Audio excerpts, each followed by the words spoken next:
Alhamdulillahi Rabbil Alamin.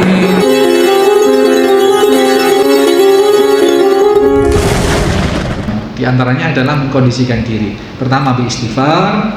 Dengan istighfar itu nanti dibersihkanlah kesalahan-kesalahan kita oleh Allah, dan Allah akan patepak mengkondisikan. Nah, kemudian kita komitmen ulang, berazam mereinstall Al-Quran, dan kita berkumpul dengan berinteraksi dengan para penghafal Al-Quran dengan semua kondisi, insya Allah.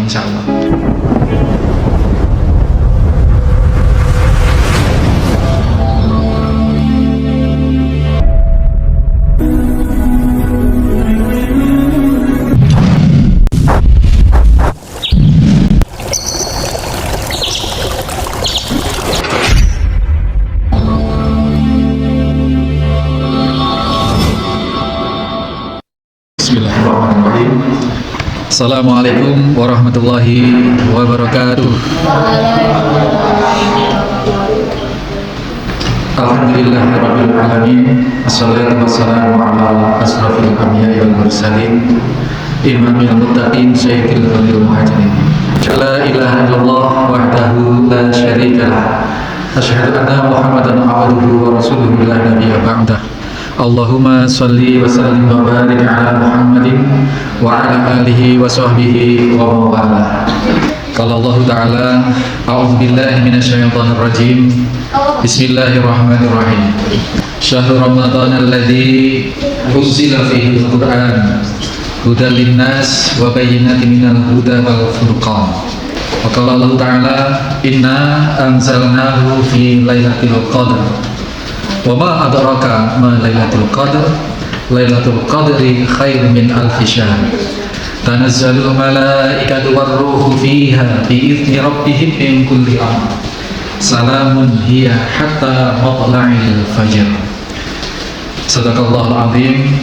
Para alim, para kiai, para ustadz, para pengasuh, juga terkhusus segenap pengurus takmir, pengurus lingkungan, hadirin hadirat di Mushola Riyadhus Shalihin, Geraha Bumi Ayu, Dawuhan, Situbondo, rahimani wa rahimakumullah.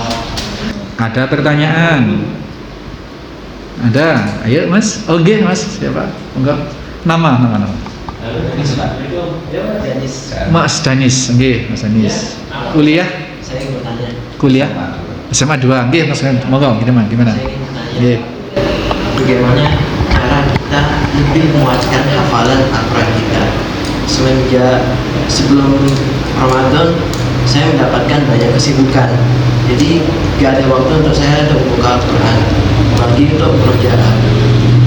Di saat saya melakukan murojaah, pasti ada ujian-ujian yang lain, seperti ujian dari nafsu, dari dunia gitu, yang mengganggu saya untuk murojaah, sehingga ingatan untuk saya menghafal Al-Quran selalu lupa. Jadi Ustaz, bagaimana solusinya agar hafalan kita tetap kuat, agar hafalan kita itu gak lupa dari godaan-godaan dunia? Ya. Cukup sekian dari saya. SMA 2. Ya. Kelas berapa? Kelas 10. Punya hafalan berapa juz? Dulu waktu masih di pondok tuh 5 juz. Sekarang Tinggal di mana tuh? di sini. Wah, dekat Alfiros kok bingung sampean. Ya. Pondok di Alirsat. Oh iya, di Alirsat anu ya, Wonosari. Wonosari apa terminal? Belakang terminal. Oh, yang terminal. Oke. Jadi gini, Mas.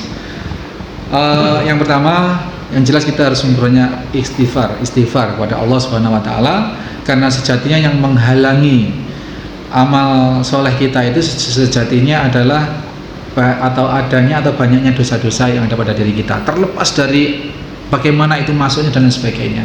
Jadi langkah pertama kita banyak istighfar kepada Allah. Terus langkah realnya, sunatullahnya, kita kondisikan diri.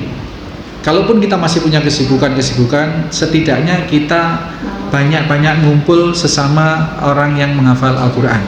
Karena kalau tidak, beda kan ketika di pondok bersama teman-teman yang menghafal Al-Quran, cek gampangnya 5 juz, cek gampangnya. Tapi ketika pulang di rumah sudah mana TV, mana radio, mana sekolah, mana sepak bola, mana berenang, sudah macam-macam urusannya. Jadi di antara solusinya adalah Satu tadi beristighfar, membersihkan diri. Kedua reinstall Al-Quran. Reinstall Al-Quran itu maksudnya mengkomitmenkan ulang, berazam ulang untuk menjadi penghafal Al-Quran dengan segala situasi, dengan semua kondisi. Itu namanya reinstall. Nah setelah itu kemudian ikhtiar realnya adalah banyak-banyak berkumpul, tinggal di tempat-tempat di mana di situ ada teman-teman yang menghafal Al-Quran. Misalkan di musola ini ada klub tahfidz misalkan itu kumpulin. Atau kalau di sekolah ada ekstra tahfidz misalkan, itu kumpulin teman-teman itu. Kalau keseharian misalkan Geraha Bumi Ayu Al-Firas sangat dekat, tinggal di sana. Ini dari Banyuwangi, dari mana-mana menghafal Al-Quran, tahasus. Insya Allah meskipun tidak 24 jam, aku alokasikan waktu sore sampai malam atau apa sampai apa, sekedar untuk saling menerima setoran misalkan, menyetorkan. Sana ada musrifnya, juga ada saya. Itu insya Allah bisa terbantu. Tapi kalau sudah sama sekali tidak berinteraksi dengan sesama penghafal Al-Quran, ayah di rumah juga tidak menghafal, ibu sudah tidak menghafal, adik, tetangga juga nggak ada yang menghafal, ya susah memang. Di antaranya adalah mengkondisikan diri. Pertama beristighfar. Dengan istighfar itu nanti dibersihkanlah kesalahan-kesalahan kita oleh Allah, dan Allah akan tepat mengkondisikan. Nah kemudian kita komitmen ulang, berazam mereinstall Al-Quran, dan kita berkumpul dengan berinteraksi dengan para penghafal Al-Quran dengan semua kondisi, insya Allah. Kalau masih di situ Bondo aja, sudahlah, di Al-Firas terbuka. Jangan mikir biaya, di sana biaya itu bukan sesuatu yang dibicarakan. Ya. Tidak, di sana jangan mikir biaya sudah. Yang penting punya komitmen menghafal Al-Quran, kita fasilitasi. Oke.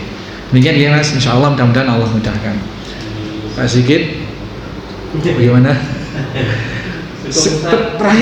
Terakhir begini, menghafal Al-Quran itu selain memang membutuhkan kemampuan, yang dibutuhkan pertama, paling utama adalah niat, kemauan. Dan hafal tidak itu bukan target sebenarnya. Yang diminta Allah bukan hasilnya, tetapi proses niat dan kesungguhannya. Mujahidina minkum wassabirin, dan kesabarannya. Sebenarnya itu. Sering saya katakan di mana-mana, tekaklah kita menghafal, tidak hafal-hafal Pak Sigit, menghafal 2 hari baru dapat setengah ayat, tetapi tidak putus niat dan tidak putus komitmen. Orang sesepuh apa, setua apa, nggak benar-benar menghafalkannya.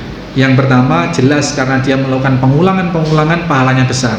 Yang paling penting, meskipun nggak hafal-hafal kemudian ketemu ajal, dalam posisi masih berkomitmen berniat menghafal Al-Quran, insya Allah ruh kita akan dikumpulkan, disederajatkan dengan para hafidh Quran di akhirat, karena sudah dianggap sampai.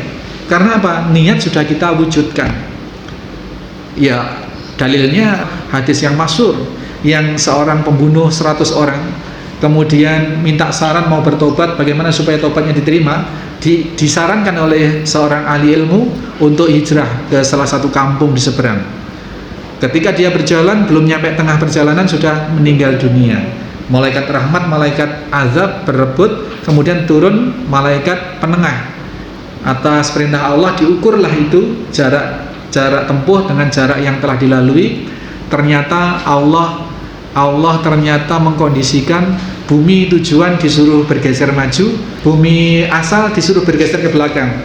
Jadi diukur ya lebih dekat ke tempat tujuan, maka dia menjadi haknya malaikat rahmat dan dia dimasukkan di dalam surga, taubatnya diterima, amal soleh yang belum dilakukan sedikit pun itu sudah dianggap sempurna. Menghafal Al-Quran belum bisa baca alif bata Pak Sigit. Kalau ada orang ingin, betul-betul ingin pergi ke pasar Mimbaan, pingin tuku buku pingin beli buku Tilawati jilid 1 yang mengenal alif bata, qadarullah di perempatan lampu merah ditabrak becak meninggal misalnya. Jangan truk, kalau truk terlalu berat ya. Tabrak becak dan meninggal. Insya Allah Pak, orang seperti ini ya sudah dianggap sebagai hafidh Quran di sisi Allah Subhanahu Wa Taala. Ini namanya hufatul akhirah. Ada hufatul dunya wal akhirah, ada hufatul akhirah. Hufatul dunya itu orang yang hafal Al-Quran di dunia, tetapi dia salah niat, maka status hafalnya memperoleh nama di dunia sebagai seorang hafiz. Tetapi di sisi Allah zong, nol, karena salah niat, salah tujuan. Hafizul akhirah di dunia tidak hafal Al-Quran, tetapi dia berada dalam niat dan upaya menghafal Al-Quran, tetapi tidak hafal-hafal, itu mati sebelum hafal atau tidak hafal sama sekali, tetapi di akhirat disebut atau diterima oleh Allah sebagai hafid Quran. Ini hufatul akhirah.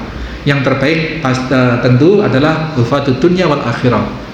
Dohirnya hafal, niatnya benar, tujuannya benar, di dunia dikenal manusia sebagai hafid Quran, dan di sisi Allah juga diakui sebagai hafid Quran.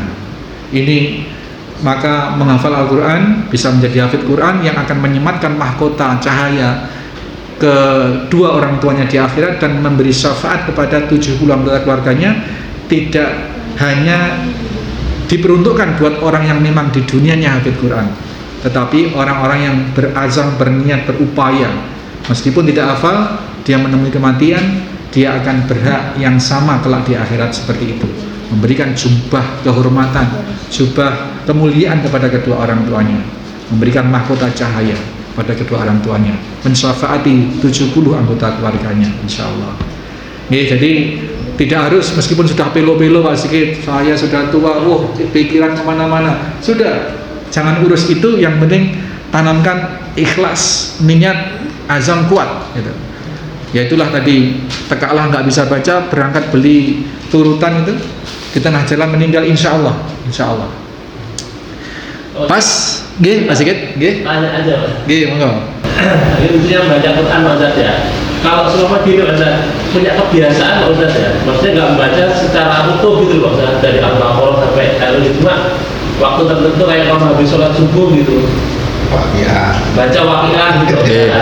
Terus malam habis maghrib habis isya gitu baca Al-Mulk gitu. Itu gimana Pak Ustaz? Apa termasuk ya, maksudnya Bagus Pak. Jadi Al-Quran itu dibaca kapanpun kecuali di mana? Di kamar mandi. Itu ya, di kamar mandi tidak boleh baca Al-Quran. Jadi memperbanyak. Tetapi kalau kemudian meyakini bahwa amalan Al-Waqiah habis subuh itu memperoleh fadilah ini itu butuh dalil. Tetapi bahwa membaca Al-Quran apapun, kapanpun, dimanapun itu bagus.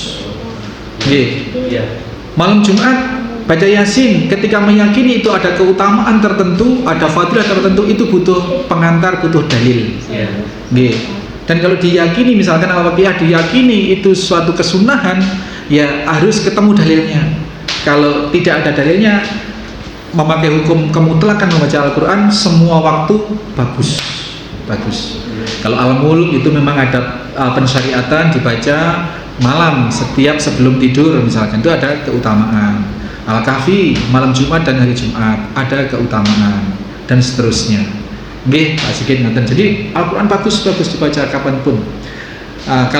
Kalau bisa tadi untuk mengangkat derajat kita, untuk mengangkat di sisi Allah, meskipun kita tidak punya passion untuk hafal Al-Quran, sudahlah niatkan setiap habis subuh menambah 1 ayat. Meskipun nggak hafal-hafal nggak apa-apa. Allah tidak melihat hasilnya, tapi melihat niat, kesungguhan dan kesabarannya. Gitu Mas. Jangan khawatir, terus sambil berupaya karena masih muda. Iman kalau tidak dikejar itu sudah punya 5 juz loh. 5 juz itu ibarat roda, sudah akselerasi, sudah tinggal juz sebenarnya. Yang berat itu memang yang susah itu mulai juz-juz awal. Mulai pertama menghafal Al-Quran itu jenuh dan lain sebagainya, nggak hafal ini putus asa dan lain sebagainya. Kalau sudah 5 juz ini Masya Allah, teruskan. Main-main sudah ke sana, ketemu itu teman-teman ini semua menghafal Al-Quran. Demikian, ada lagi Pak? Ya sudah. Ibu-ibu? Nggak ada ibu. Terima kasih. Mudah-mudahan yang kita obrolkan malam hari ini betul-betul bermanfaat dan menjadikan kita memperoleh pengakuan dari Allah Subhanahu wa taala sebagai para ahlul Quran. dengan semua kondisi, dengan semua level masing-masing kita. Subhanakallahumma wa bihamdika asyhadu an la ilaha illa anta astaghfiruka wa atubu ilaik. Assalamualaikum warahmatullahi wabarakatuh.